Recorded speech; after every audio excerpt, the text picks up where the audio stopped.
Is there a biblical basis to yoga? We'll find out on our third installment of Eastern Religions. I'm Rabbi Yossi Madvig, and you're listening to Jews Did It First.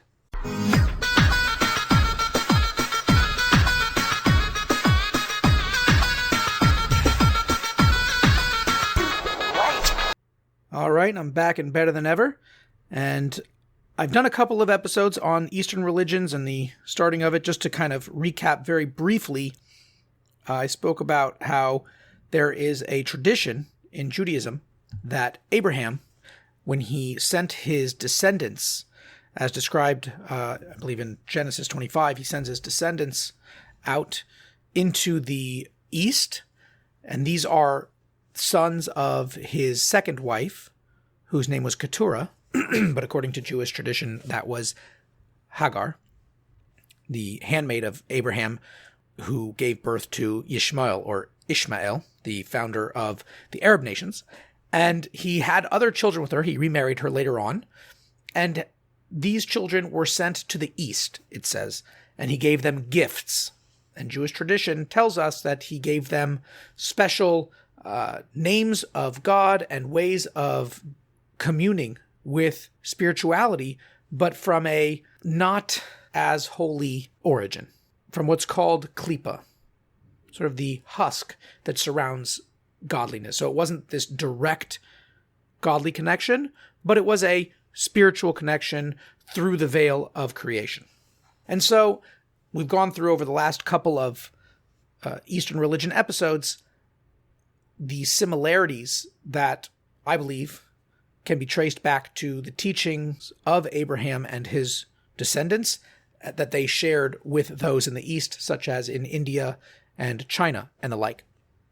So today, I want to do the last installment of this, and I think it'll be last installment. I think 3 episodes on Eastern religion should be enough in a Jewish context. And I want to focus specifically on one thing, and that is the Yoga Sutra.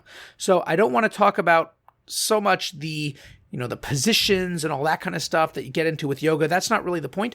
More the philosophy behind yoga, where it's coming from, all the different aspects or components of yoga as a philosophy, and I will show you how basically they are all found in the Jewish Bible. Now, the Yoga Sutra that I'll be using, it's called the Yoga Sutra of Patanjali, and basically the Yoga Sutra was written somewhere between the years 500 and 200 BCE, and this is about 1,000 years after the Torah was written. However, some of the things I'll be discussing are not necessarily Torah quotes. Some of them are from the later writings, like Psalms, and as well as the prophets. And so even though those are written later than the Torah, they are still written prior to the Yoga Sutra. So I still think that they are relevant. And even though, like I said in the past, that Abraham lived before the Torah was given, we have this tradition that the Torah was handed down person to person, the teachings of the Torah, the history of the Torah, and that was given through Abraham, through really going back all the way through Noah, through his son Shem, and then to his grandson Aver, and going all the way through the line to Abraham, Isaac, Jacob, and so on. And actually, this is relevant as well to certain artifacts that were handed down that you can hear about if you go back and listen to the Excalibur episode, which I believe was episode, 2 or 3 or something like that. It was in the single digits. So I would suggest going back to listen to that and show the progression of how certain artifacts were handed down as well through the generations. Now, the Yoga Sutras have, the translation I'm using, by the way, that I'll be using for anything that I quote, it's translated by a guy named Chip Hartranft. I hope I'm pronouncing that right. This is in 2003. It's a PDF online, and the reason I liked it was because it wasn't so much commentary. He basically showed kind of word for word how he was translating, and then wrote out a sentence that kind of made sense in English based on each word that he does. So I like that he wasn't so much pontificating as just showing this is what it says, this is what it means. So I really appreciated that, and I don't like it when people translate things in a way that just gives you their conclusions of what it means and not what the text actually says. So the Yoga Sutra mentions 8 limbs or components of yoga, and like I said, all these are found in the Bible. And those 8 components are external discipline, internal discipline, posture, breath regulation, concentration, meditative absorption, and oneness or integration. So the first two, the external discipline and the internal discipline, have several parts. So we'll take some time and go through those. The external discipline, which are called yamas, they are not harming, truthfulness, not stealing, celibacy, and not being possessive. Now, the first one, right, this is right in the Ten Commandments. Some of these are really right in the Ten Commandments. The first one right there, you shall not murder, right? Not harming, don't murder. And beyond that, Adam and Eve are actually commanded in the Garden of Eden not to harm even the animals and not even for food, right? So this is a biblical attribute. Even after the flood, when God does permit man to eat animals, there are certain restrictions about causing harm to humans that are expressly forbidden. And even when it comes to eating an animal, we have in Jewish tradition, it's called Eiver min hachai. A person is not allowed to eat the limb of a live animal, meaning basically when you kill it, it has to be completely dead first. Don't start ripping it apart or cutting it up while it's still alive. And this is because it is cruel and it is harmful to the animal, even though they're dying, right? So you'd think, oh, if it's dying anyway, then who really cares? No. You have to have a certain mode of conduct, a certain responsibility towards not harming that animal, even if it's in the throes of death. So this is a very Jewish concept of not causing harm, certainly needless harm, to others. Obviously, when talking about self-defense or something like that, there's a different story, but even then, you can't be cruel. Truthfulness, the second of the external disciplines, that's right there in the Ten Commandments, right there again. You shall not bear false witness against your neighbor. Now, there's also a biblical injunction, aside from the Ten Commandments, to keep away from falsehood. Midvar sheker tirchak. You should keep away from falsehood. And that is in Exodus 23. That injunction is also found in Proverbs. And, of course, you have the famous don't lie. Right? That's pretty much straightforward. In the Ten Commandments, it doesn't say don't lie. It says don't bear false witness, which is an issue of oaths and courts and so on and so forth. But if you look in Leviticus, in chapter 19, it just says flat out, do not lie. Now, the stealing, another one mentioned in the Ten Commandments itself, right? Do not steal. Now, in addition, the Bible actually tells us in many places not to steal, whether property, as it's talking about in Leviticus 19, or anything else whatsoever. And that is a little bit nebulous. So I just want to parse that out a little bit for you. Stealing in Judaism doesn't just mean taking someone's stuff. It can also refer to taking another human being, which actually, according to Jewish tradition, the Ten Commandments, when it says not to steal in the Ten Commandments, is actually talking about kidnapping specifically. And I'm not going to get into how they learn that out. But stealing can also be interpreted in other ways to mean stealing a person's mind, meaning through misleading them or cheating them. And the truth is, even as a joke or a prank, this is seen as something that is not acceptable according to Jewish law, which, I will say I'm definitely, well, no, I'm not guilty of. I play pranks on people, but I don't lie to them when I do it usually. I just play the prank and it's great. So anyway, all right, so that's the there's also celibacy. Celibacy is an interesting thing. Contrary to popular belief, it's actually highly praised in Judaism. Not complete celibacy like Catholic priests, but a version of it. So Judaism, like many other religions, absolutely prohibits intimacy before marriage. Even after marriage, relations are to be had in a state of ritual purity and primarily for the purpose of procreation.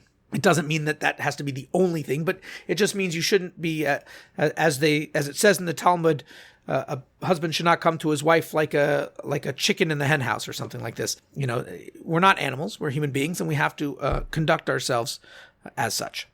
Now, the yama of celibacy in Hinduism is also quite demanding. Certainly, someone who is unmarried has to abstain from any sexual contact, just like in Judaism. Likewise, married couples practicing this discipline are to abstain from having relations except for once a month, and some forms will basically just say it just means to be monogamous. So there's different understandings, different interpretations of how to apply this discipline of celibacy. But from what I can find in the little bit of research that I did, I'm certainly not a Hindu scholar, so please don't take my word solely for this. I encourage you to, if you know more about this, please contact me. I'm happy to learn more, and also do your own research. Find out if you're curious. But it seems like that nowadays, especially, it doesn't seem to promote celibacy again, like in the Catholic priest sense, where there's this wholesale celibate culture, but it seems to just be in the sense of no premarital sex and abstaining from relations sometimes, or at least being completely and solely monogamous when you are in a married relationship. And that's actually, this is very much in line with the laws of Nida in Judaism. The Torah actually prohibits relations while the woman is menstruating, and upon completion, she has to go through a whole ritual cleansing of herself, not just ritual, a physical cleansing of herself, and she immerses herself in a mikveh, which is a ritual bath. And I spoke about this in the episode that we just did recently on confirmation and baptism, so you can learn more about that there. And only then is she permitted to her husband. So this is actually the time when she's most fertile, interestingly enough, and it happens every month. So while Judaism doesn't confine relations to once a month, like some forms of Hinduism do in understanding this yama of celibacy, but it certainly is considered virtuous to refrain from frivolous intimacy, like I said earlier. Even in the, I was going to say even in the context of marriage, but in Judaism, every act of intimacy should only be in the context of marriage. So there you go. And then finally, for the external disciplines, you have rejecting possessiveness or greed or something like that. And this is, again, also mentioned right in the Ten Commandments. In fact, it's the last one, right? You shall not covet your neighbor's house. You shall not covet your neighbor's wife or his servants or his maidservants or his ox or his donkey or anything that belongs to your neighbor. So that's right there. Don't be greedy. Don't be possessive. Don't desire that which others have. And there are also injunctions to tithe. Abraham himself gave a portion of his possessions to the king of Salem, which is, according to tradition, is Jerusalem. And the king's name was Melchizedek, who, by the way, according to Jewish tradition, was Shem, the son of Noah. And he has this battle. Abraham has this battle with the four kings. And not only that, not only did he give 10% of his things, of his possessions to this king, but he also he didn't take any spoils that were offered to him from the king of Sodom, who he saved when he was fighting this battle. And he said, Abraham says, and this is from, this quote is from Genesis 14. He says, "Neither from a thread to a shoe strap, nor will I take from you whatever is yours, that you should not say, I have made Avram wealthy." So he just, whatever I get is from God. I don't want you to think that you did anything to make me wealthy. And I'm sure he doesn't want himself to think that he made himself wealthy. So everything comes from God. It's not about what I have or what I can get. It's just whatever God gives me. Other places in the Torah and Jewish law do extol the virtue of eschewing worldly possessions. But I'm bringing up Abraham specifically to emphasize the idea that these concepts came from Abraham, who, like I said, had his descendants travel east and proclaim these virtues and these values that they learned in Abraham's home. So that's for the external disciplines, right? Things that, the way in which you relate to the outside world. Then you have the 5 internal disciplines, or the niyamas. So the external called yamas, and then you have the internal ones, which are called niyamas. Now, I'm not really giving the terms for the disciplines, all these different disciplines, in the Sanskrit or whatever, because, listen, I don't really know Sanskrit, and I'm probably going to totally butcher the pronunciation, so, I apologize if I'm not giving you the names and you don't like that. Sorry, you can look up the names for yourself. There's lots of resources online as to where you can find out what they're called. Anyway, so these niyamas, the internal disciplines, are how you are relating to yourself. So there's 5 of those, and they are bodily purification, contentment, intensity or like persistence or perseverance, self-study, and orientation toward the ideal of pure awareness. Okay, so these are the sort of translations of what they are. And this is coming from the Yoga Sutra, section 2, line 32. So if you really want to look it up, you can look it up over there and find, if you know any Sanskrit and you can translate yourself, then go right ahead and do that, because that's great. So bodily purification is something that Judaism takes very seriously. Hindus will typically cleanse in a river, preferably the Ganges, in order to achieve ritual purity. Now, in Judaism, one can either use a natural body of water, like a river or something like that, or they could use a ritual bath or a mikveh, which is man-made. And the book of Leviticus is replete with injunctions on how to use a mikveh and how to make it and so on, and to cleanse yourself of various ritual impurities, such as a blood flow or contact with a dead body, or tzara'as, which is this skin condition that they would get in biblical times, and a host of other reasons, including a non-Jew converting to Judaism. And again, I discuss more about mikveh episode dealing with baptism. Now, the next inner discipline, which is contentment or joy.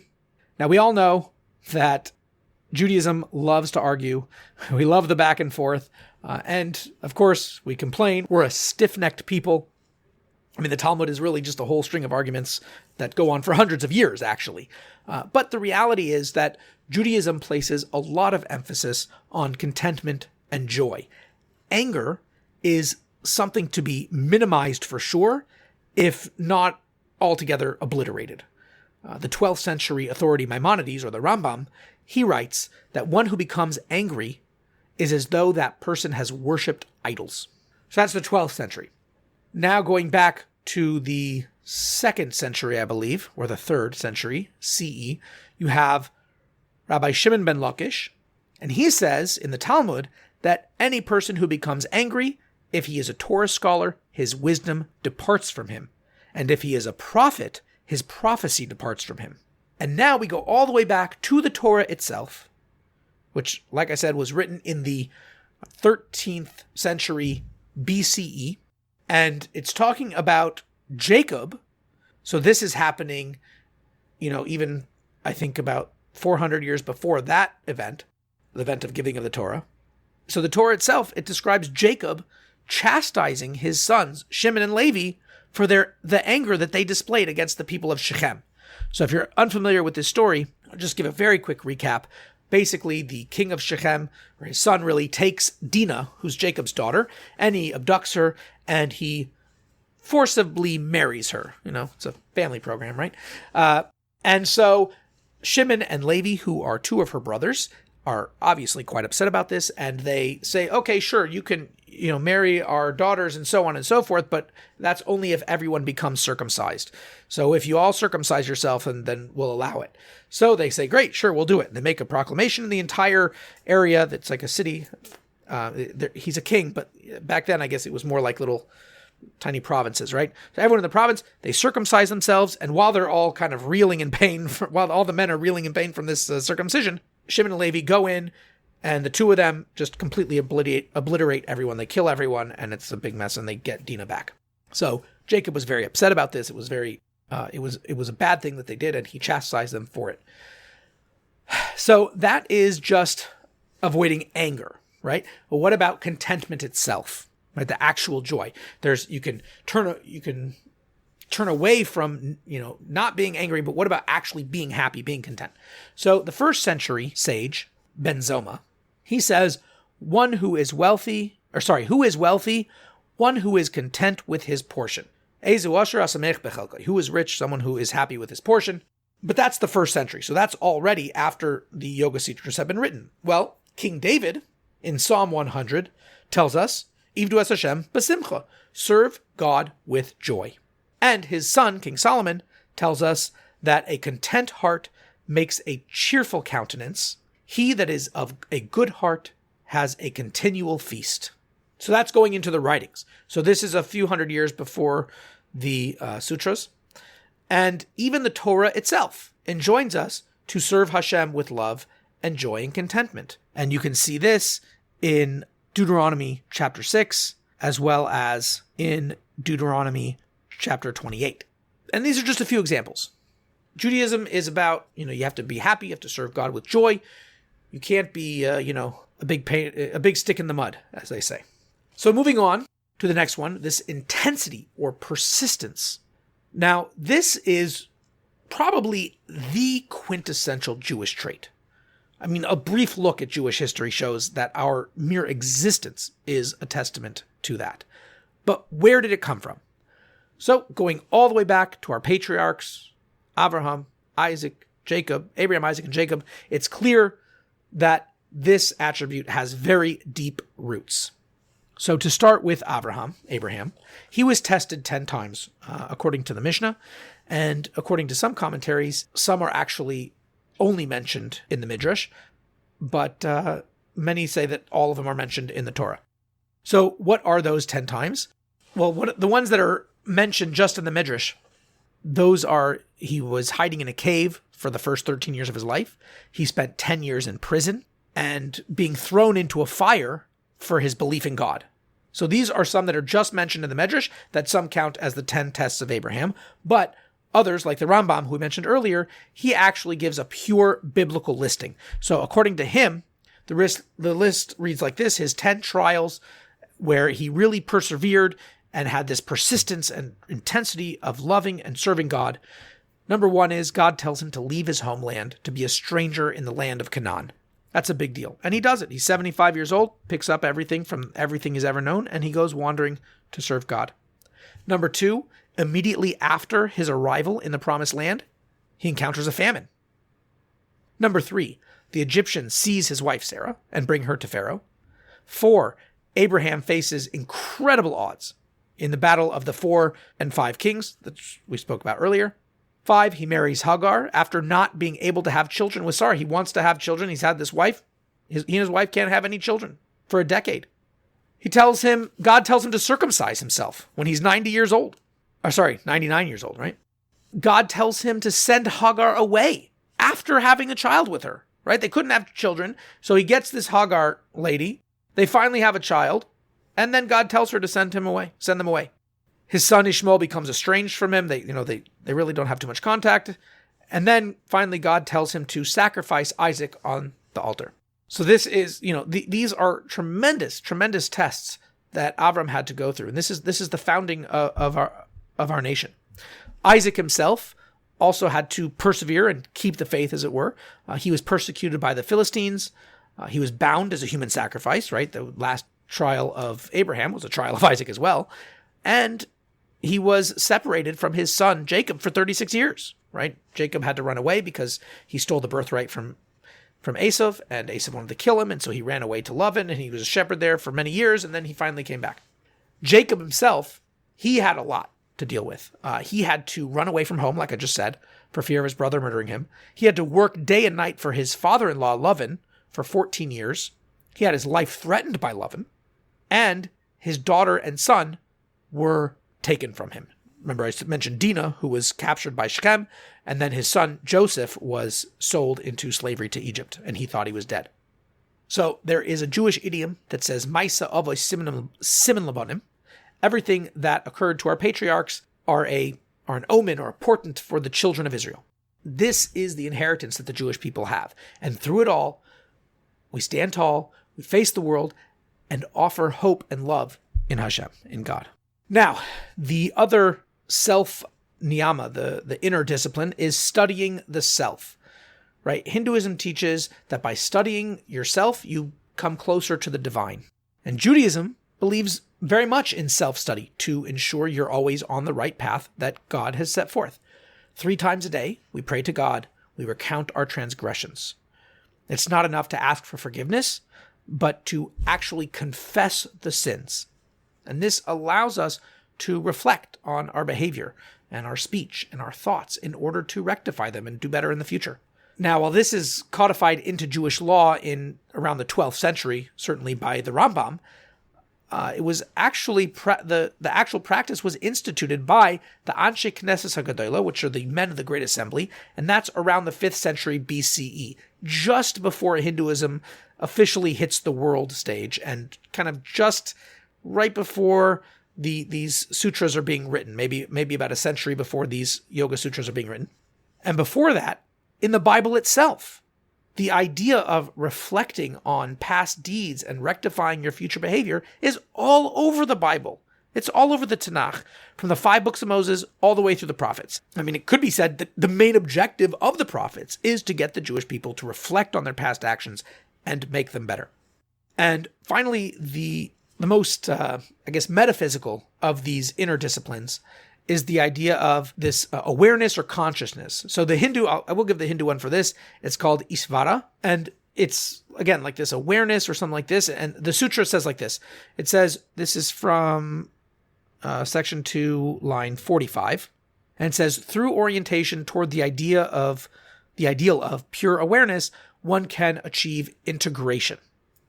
So this idea is certainly found in later mystical traditions of Judaism. Hasidic philosophy, especially Chabad Hasidus, explains that this is the Kabbalistic characteristic of das, or knowledge. Right? You have 3 intellectual attributes. There's wisdom, understanding, and knowledge. Chochmah, Bina, and Das. And wisdom is this flash of intellect that, from that flash, you expound upon it to fully grasp its implications. That's more the understanding aspect. So you have the wisdom, which is the flash, and then you have the expansion of that to grasp what it means. That's the understanding. And then you have the knowledge. But knowledge is really to be fully aware of the idea and integrate it into your life. So a person who possesses das will exhibit rational, mature behavior, whereas someone who doesn't have das is emotionally immature and will become plagued by this inner emotional conflict. And this is basically a sort of a brief rundown of a little bit of Chabad Hasidic thought. Now, having this awareness can be found not just in later Kabbalistic things, but also if you can go to the 2nd century.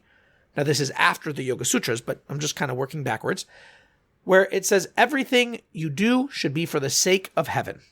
Okay, this is in the Mishnah in Pirkei Avos, chapter 2, Mishnah 12. Right, everything you do should be l'shem shemaim. Everything should be for the sake of heaven.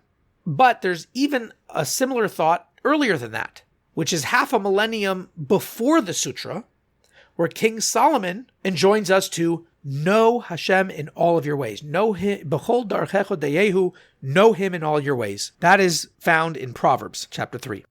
And even a half a millennium before that, Moses himself instructs us, know today, v'yodaita hayom, this lesson of das, know today, and place it on your heart that the Lord is God in heavens above and the earth below. There is no other.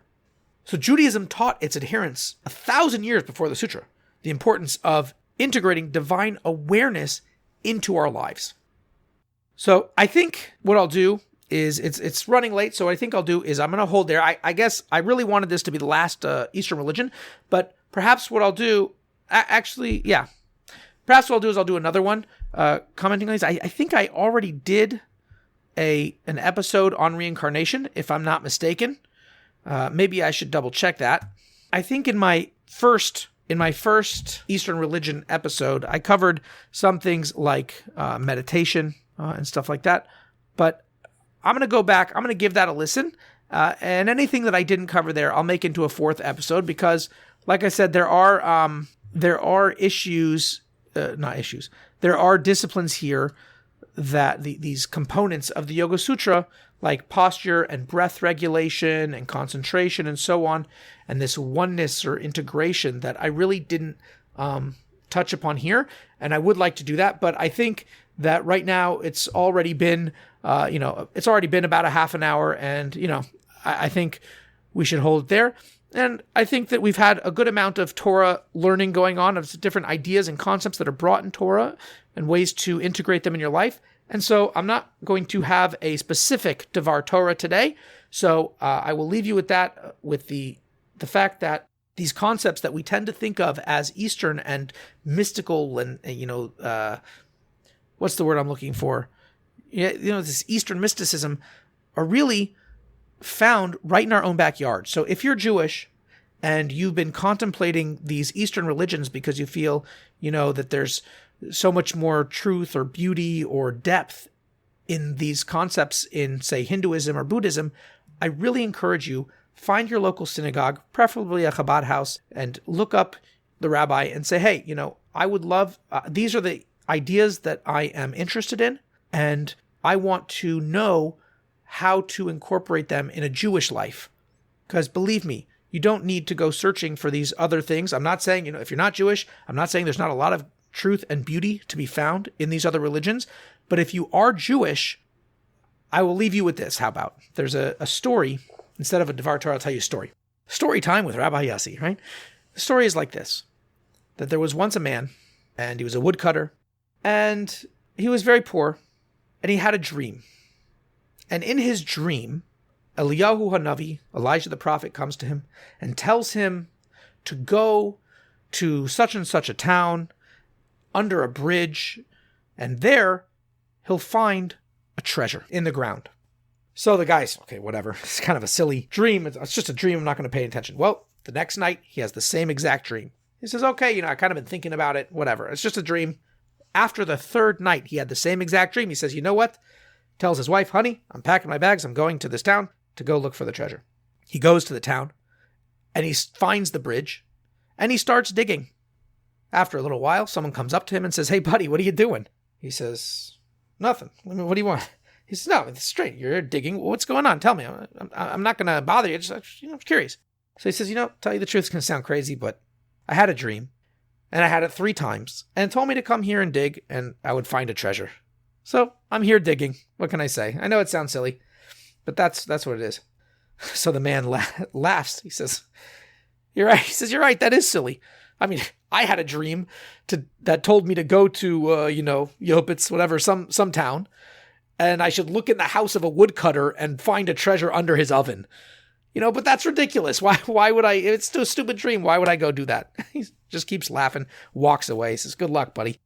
So this guy, we'll call him Yankel, this woodcutter, he says, hey, wait a minute. I live in that town, and I'm a woodcutter. Huh. So he goes back home, puts down the shovel, goes back home, tears his oven up from the floor, opens the floorboards there, and lo and behold, a treasure right in his own backyard, so to speak. So likewise, many Jewish people feel that we have to go searching in this place and that place to find all these lofty ideals, when really, if we just do a little more digging in our very own house, within Jewish tradition, which is thousands of years old, we'll find more than we could have possibly bargained for. So with that, I wish you a great day, Shabbat Shalom, and until next time.